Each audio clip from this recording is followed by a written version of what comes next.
Yay! All right. So here we are with our Language of the Prophet series, Torah portion Mishpatim, and tonight we'll be going over probably just the first half of the first Aliya. Yeah, maybe the first two-thirds, something like that. The intermediate class is here. That's great. And also Shamash Yochanan from Florida. Thanks for joining us. Okay, first Aliyah. Yeah, let's go. Okay, the first Aliyah is in Shemot, Exodus, chapter 21, verses 1 through 19. So it's quite long, so it's probably good that we're chopping it up.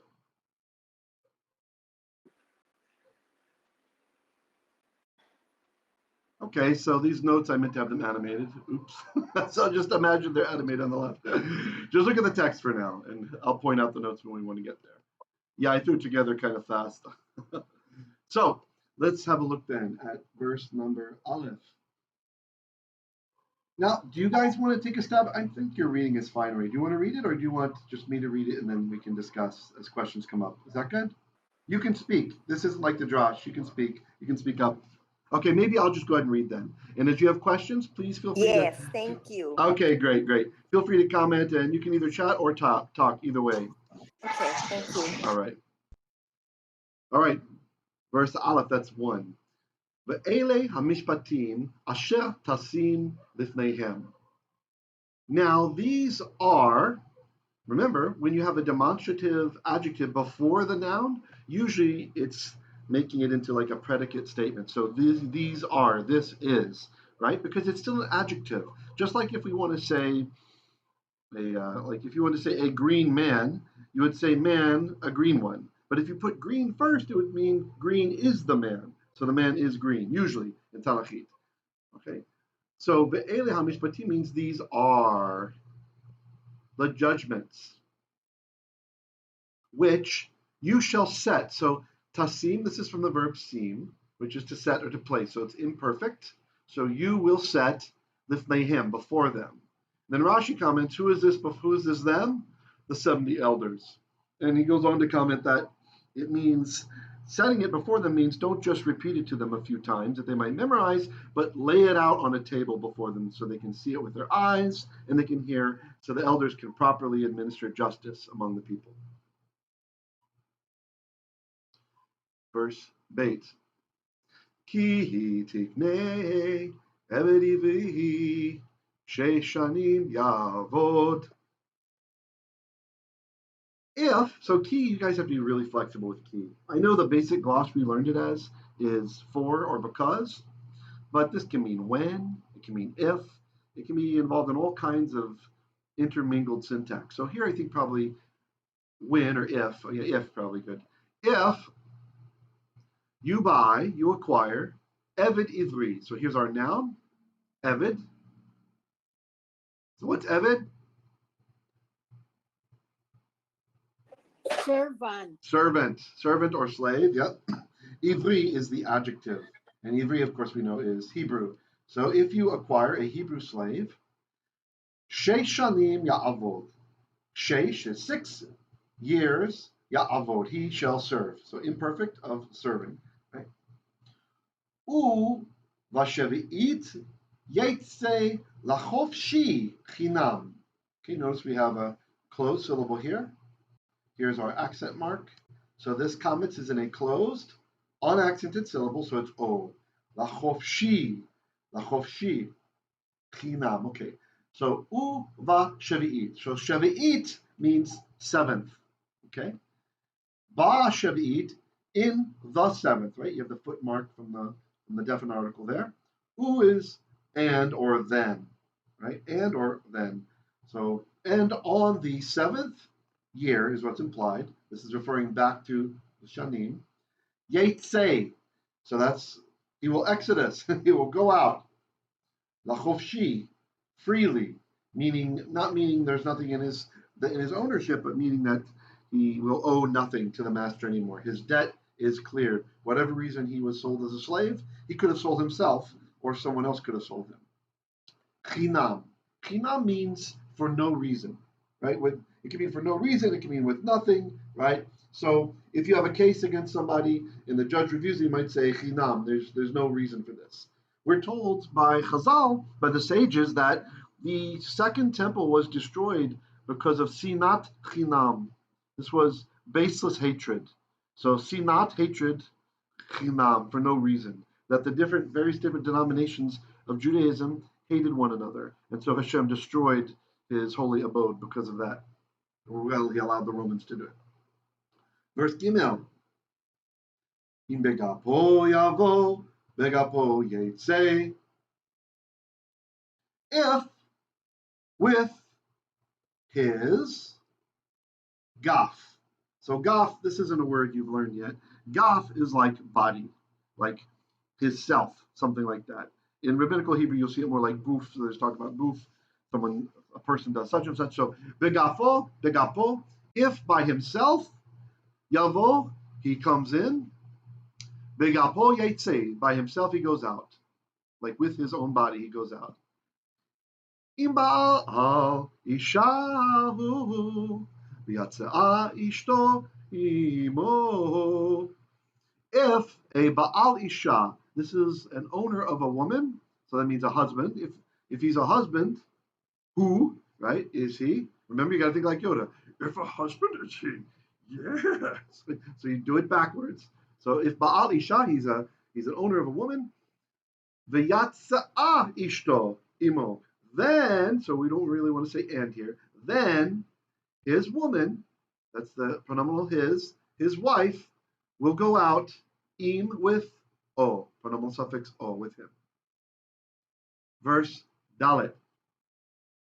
Im adonai yiten lo isha, if his adon, if his master, yiten, so this is from Natan, right? We were talking recently about pei nun verbs, right? So there's our nun inside, that's the dagesh, it's showing us the nun assimilated. So in ancient Hebrew, the theoretical form would be yin tan, and then it became yitain.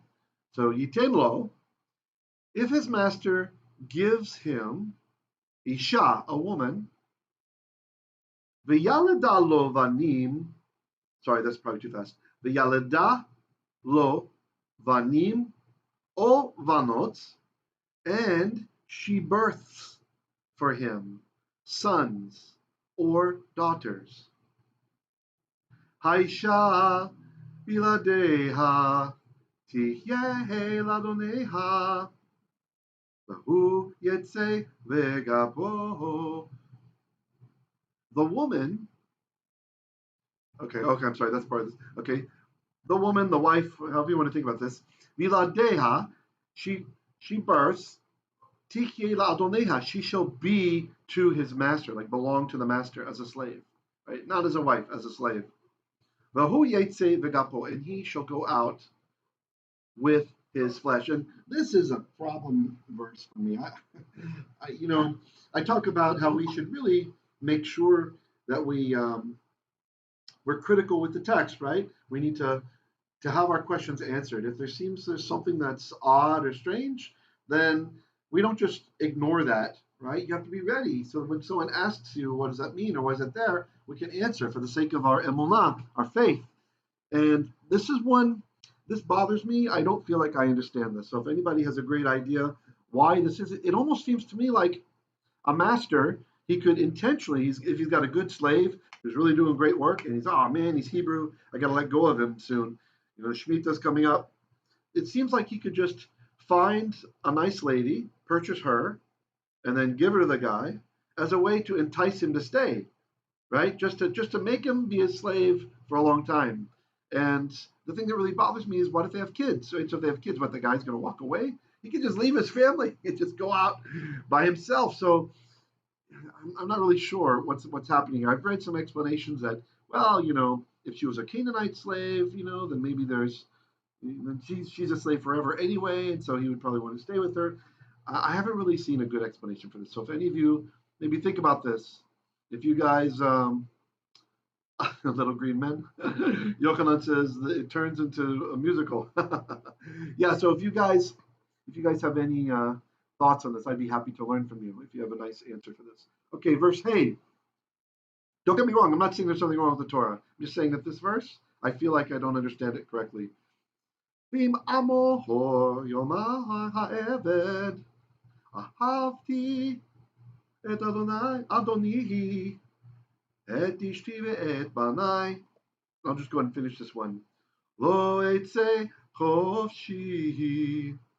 But if he shall indeed say, so here we have infinitive absolute, so this makes it like indeed. Yoma is imperfect, so he will say, if he surely will say, who's the he? The servant. So if the slave surely will say, Ahavti et Adoni, I love my master, et ishti, my wife, et banai, and my children.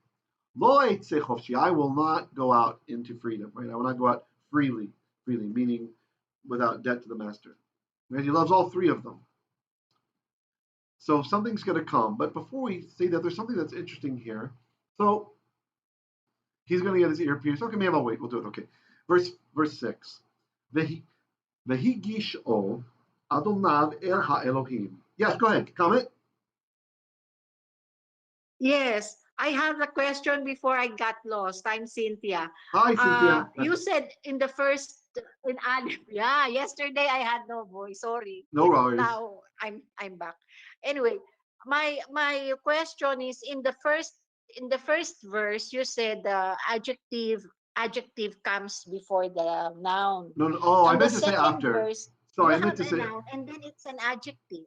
I meant to say after. See here, noun The followed by adjective. If you swap the order, there. what I was trying to say. Maybe I didn't say it right. Is if you swap the order, if you put the adjective before the noun, usually this expresses a predicate relationship. So that's where we need the word is in English to make it make sense, right? So this says Eved Ivri, right? This is a Hebrew servant, right?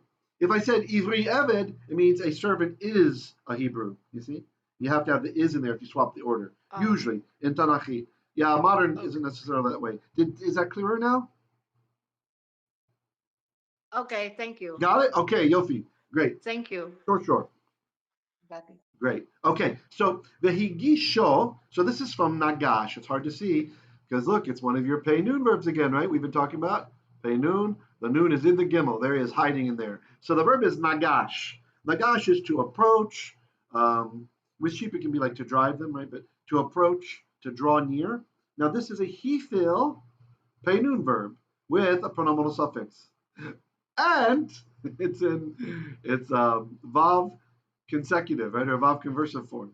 So you have a lot of stuff going on here. All right. So nagash, to approach.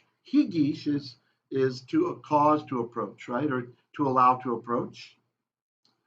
Vav changes the time, so it's not past, but it's future. So he will cause him to approach, right? So the master will cause the slave to approach, like he'll draw him near. Adonai, his master. El ha-Elohim. This is very interesting.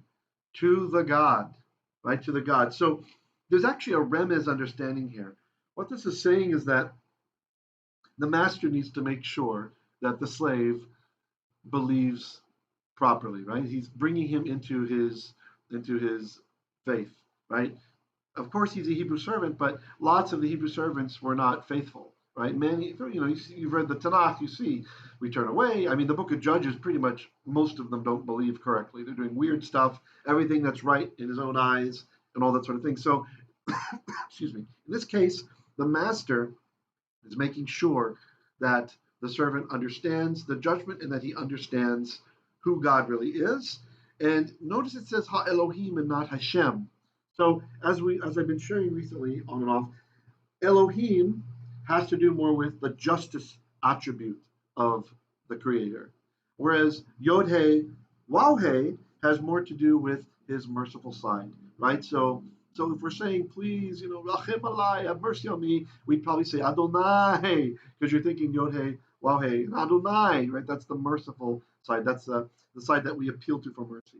If it's all about justice and judgment, look at these crooks. They did this to, lo aleinu, to someone's business or whatever. Oh, Elohim, please get them, right? It's Elohim, right? Not always, but this is a nuance that the sages teach about. So I think this implies also that the master is making sure that the slave understands the judgment. He understands, this is, you're not leaving here, right? Okay.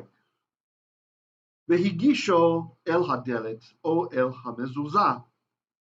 Then he will cause him to draw near to the door or to the doorpost, singular, mezuzah, right? Like you guys, like we have a mezuzah on the doorpost, right? With the commandments. That's why it's called mezuzah. It's just doorpost because it goes on the doorpost, right? The ancient Israelites had nice ways of naming things. The bread from heaven is manna because it's what is it? So we called it what is it? It's the name of it. That's not, oh, it's yummy. What is it? Can I have some what is it, please? Sure, go ahead.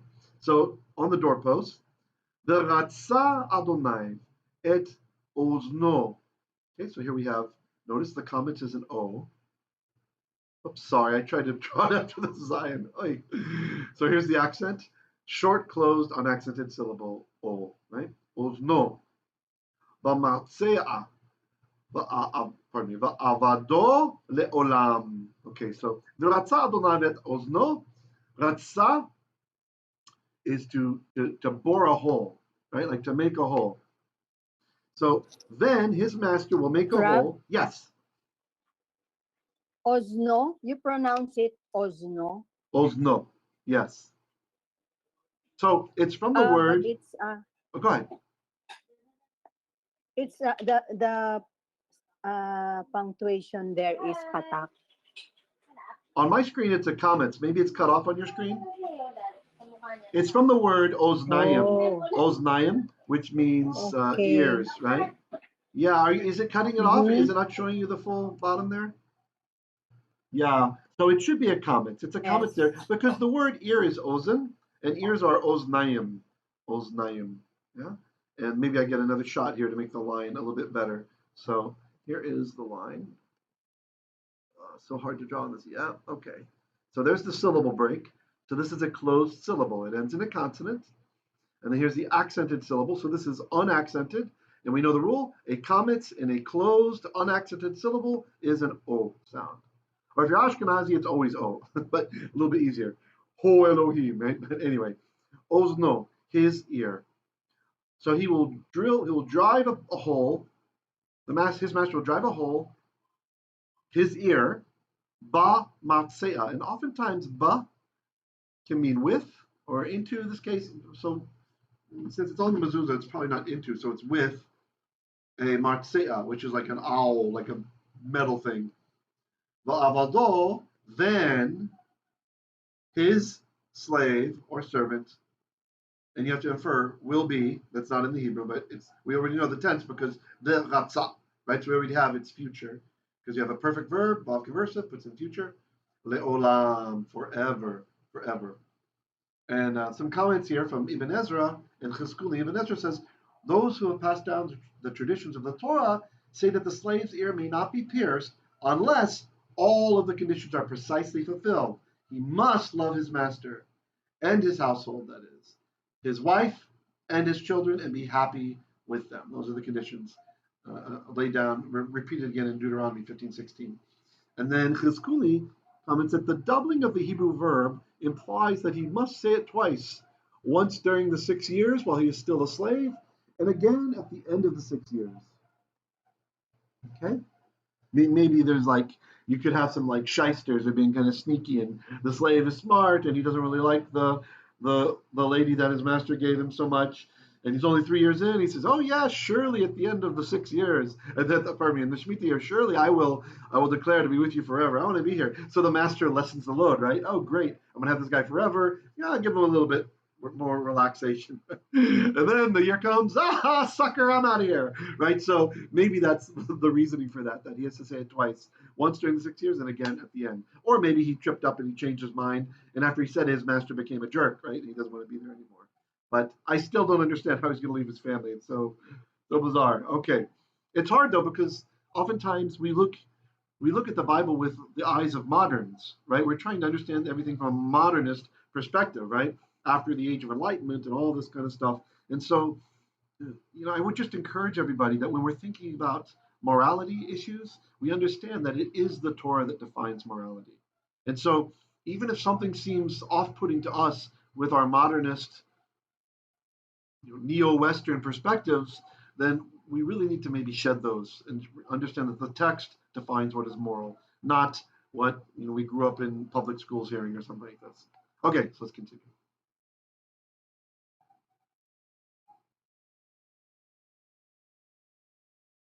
And this will be the last slide we'll do tonight. We won't do the full Aliya. This will be first Aliya part A. Okay, so verse Zion. That's 7. V'chiyimcho ish et bito le'ama. Now, if a man sells his daughter as an amat, so what is an amat? So sell, I think, is a bit harsh here. It's really hard to hear with modern ears. You have to understand, in the ancient world, at least in the ancient Near East, the cultures, the way that marriage was viewed was it really was the man a lot of times is purchasing his bride, right? Because these are agrarian societies and the boys were stronger. So the cost of raising a boy in poor families was oftentimes offset by the work that he could do on the farm, right? So after a certain age, he's already kind of earning his keep, so to speak. Whereas with the girls, it took a bit longer for the cost of feeding them and raising them and all that stuff to really pay off from an economic standpoint, right? So that the poor family wasn't just suffering because they have these extra children. And so you end up having this tradition of the michir, the bride price.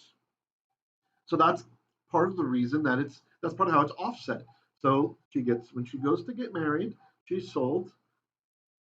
It's not really sold, but the bride price is paid, and she sold to Baal, her owner. The Baal is the owner, right? So it sounds really bad when you speak it out loud in English, but you have to understand there are protections and all these sorts of things for for the wives as well. It's not like the guy could just do whatever he wants. It's just today with modernist ears, it kind of sounds a little off-putting. So he's not really selling his daughter, but he's providing for her future, right? Likely this is a poor man, and he wants to make sure that his daughter is in a household where the master is righteous. Right? He wants to make sure that her husband is a tzaddik, a good man, and that he's wealthy. It doesn't hurt either, right? If he's wealthy, then she won't starve, right? And so this really, it's about the daughter. If you read it carefully, you'll see her rights are what are being protected. It's not so much the money that's going to the father. Yeah, there's some money that helps the rest of the family, and then she's already safe, so to speak, right? So imagine they're coming from poverty. She's already okay, and then the family has a little bit of help from the bride price here, although it's a little less than a bride price because this is an amma. So an amma is a word for a female servant. There's two primary words for this in Tanachit, and many times the English translations do not capture the nuance, right? So you have a shifcha. Shifcha is this is a female slave or servant who pretty much was bossed around by the lady of the household. Usually, not always, but usually. The shifcha, she's off limits to the men in the household. So she would be a virgin, she would be protected, nobody could touch her, etc. Okay? If, in the case we have, for example, with Yaakov Avinu, when his two wives, when Leah and Rachala, when they decide to give their shifchot, their female servants, to him, they then are called, it's then an amma, right? So an amma, it's related to the word aim, which means mother in Hebrew, right? So it's like a mother servant kind of thing. It's kind of weird to consider this from today's standards.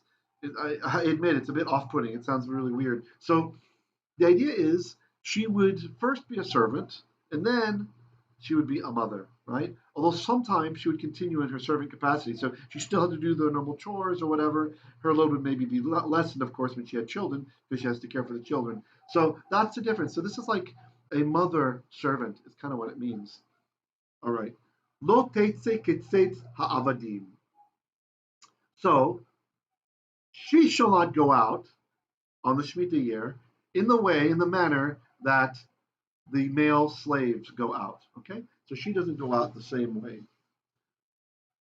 Commenting on this, in the Mikrot Gedolot, we have the Rashbam says that at the end of 6 years, rather as the text goes on to explain, her master takes her as a wife, right? So they go out, she doesn't go out.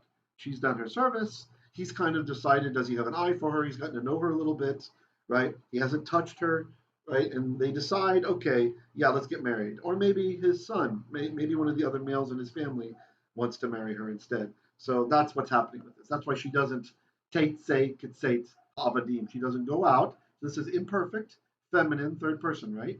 Say she goes out. Well, she will go out. She goes out. She will not go out kitzet avadim in the manner of the going out of the slaves, the male slaves.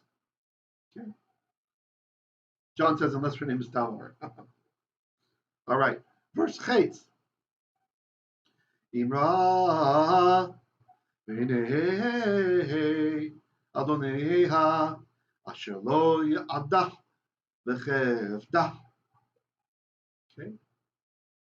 If Ra'ah, okay, so Ra doesn't always mean evil. I know a lot of people, they learn that Ra means evil, but it really is more like bad. It can be evil. It can mean evil in context, but it can also mean bad, right? Like, I like to give the example similar. The Egyptians thought the same way. So in Middle Egyptian, they had a little bird that they put at the end of a word. If the word was something that was evil or bad, there's a little bird, sometimes more than one, right? If it's in the plural, they might put more than one little bird. And the idea is the birds eat the grain and all this kind of stuff. So it's bad. It's a bad thing. So something that's bad for one person might not be bad for another, right? So in this case, if she's bad in the eyes of her master, right? Construct chain, in the eyes, right? Because Adoneha is definite. Asher lo ya'ada, who, this is the master, did not ya'ada, he did not appoint her, like he didn't assign her to one of the males in the household to be married to. Vehefda, then he shall cause her to be ransomed. Or really, this is one of the weird things. He usually is causative. This can also be like allow. He can allow her to be ransomed or redeemed rather. Redeemed is better. Okay, I'm sorry. I saw the next part of the phrase. And he wants to allow her to be redeemed. Le'am nochri. This is not good. Le'am nochri. So nochri, you guys know nochri? So we have two words for foreigner in Tanakh. We have ger, a ger, and we have nochri. If it's a girl, a nochriya, nochri. Ger is someone who is in line with the Torah. They're happy to dwell with us, among us, right? It's a foreigner with protected status, right? The ger, you shall not say anything to make a ger feel bad. You're not supposed to intentionally, right? You're not supposed to do anything to hurt their feelings. You have to be very careful in Jewish culture in how we treat a ger, right? In rabbinical Hebrew, it came to mean a convert, right? And you can kind of see how this could develop. The foreigner who sojourns amongst you, if the foreigner, he's the only one in the block and he's in Israel, chances are he's going to become Jewish, right? He's going to join the clan, join the club. And so, le'am nochri, nochri is the opposite. A nochri, I mentioned this on last Shabbat actually, so maybe I won't belabor it too much. This is a bad foreigner, right? It represents danger. And I think as Esau brought up, nachar is to recognize, right? To recognize someone. So in this case, they're not recognized. It's not something you recognize. So the Nochri, he's not allowed to allow her to be ransomed. So so he desires to allow her to be ransomed to Nochri, lo yimshal lemochra bevigdo va. He will not be. It's kind of strange. The construction says literally, lo yimshal lemochra is he shall not rule, like not to make a judgment, but to rule like as a king rules, to sell her. Bevigdo ba. Bigdo, this is from bagad. So beged means clothes, but bagad means to betray. To betray. So in betraying, by his betraying, ba, against her, right? An act of betrayal against her is what's implied. So not allowed to sell the Hebrew ama to a foreign people because they're not going to follow these laws. They might just, who knows what they do to her. She's not protected. Verse 10. Ve'im livno yadena, but if to his son he appoints her, kemishpat amalnot ya'aseh laha, then it shall be according to the judgments, the regulations of the daughters. She shall be for him. So if he gives her to his own son, he's no longer treating her as a slave. Okay, she's the wife of his son. And you can see kind of the conflict this could make in a house if this rule wasn't there, right? She's trying to make her husband happy, right? Doing stuff for the husband, maybe making those surprises for him or whatever when he's out in the field. And the father's giving her other tasks to do, right? And then the husband comes home, why is there no dinner? You can see it's a terrible formula for shalom bayit, for peace in the house. So instead, the Torah protects against this. saying he treats her like a daughter instead, right? Habanot, like the daughters. Verse Yod. I'm sorry, Sure. Rabbi. No, don't be sorry. What's up? Going back. Thank you. He shall be for him, or she shall be for him. I'm sorry. He shall be for him. For her. He shall be for her. Well, where's the shall be? I don't see the yichye. Where are we? Oh, she shall be. Okay. So really, I made like a nicer pass at this. So literally it says, according to the judgment of the daughters, ya'asela, he shall do to her, like he shall treat her, is really what it's saying. So it's he Yes. shall treat her. Yeah. Ya'ase from asa, to do. And the ayin takes a chataf patach here because gutturals cannot take vocal schwas. It lengthens to a composite schwa, and Yes. then you can't have two schwas in a row, so this one takes the sound of that one. So ya'ase la. Okay? Okay. He shall treat her. That is what's meant supposed to be for her. Yeah, Something that's like right. that. Right. He shall do Thank to you. her. Literally is what it's saying. Ya'ase la. He will do to her. Right? Ke mishpat habanot, right? According to the judgments or the principled statutes of the daughters. Right? Yes. It just sounds a bit odd in Okay, English. thank you, Diba? sir. Sure. Any other questions or comments? All right. Verse Yod. Im acheret yikach lo. Okay.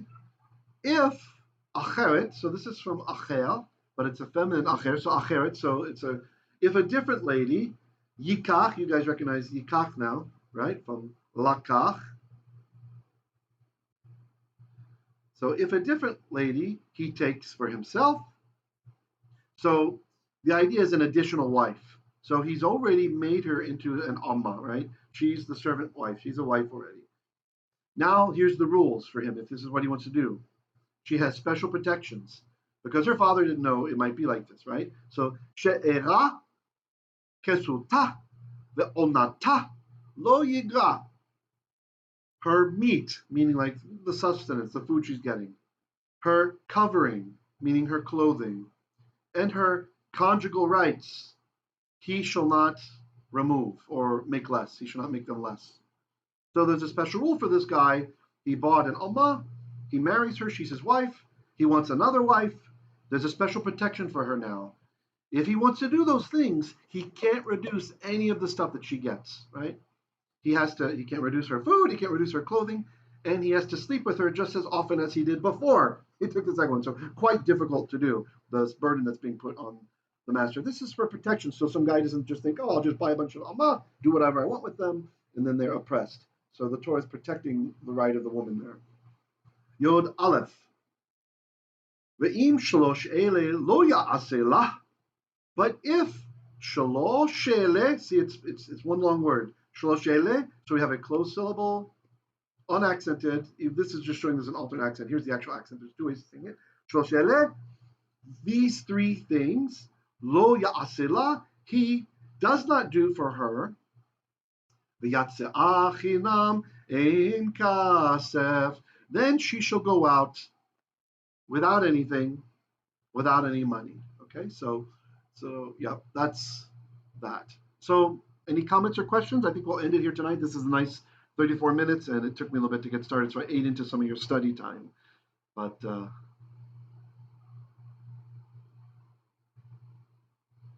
John says diplomatic immunity. Right, that's true. Yeah, Tamar, she she got immunity in a way. Okay, that's it. We're done then. If you guys don't have any comments or questions, Okay. okay. Was it useful to do this? Should we try to do this again? Oh, I can't do it tomorrow. I just realized I have another student tomorrow, but Yes. maybe we can try again on Wednesday. Yeah. Yes. Yes. Thank you. All right. Great. Yofi. Okay. See you guys later. Have a good study. Yofi, Yofi. Laila Tov. Laila Tov. Laila Tov. Hello. Laila to. Toda.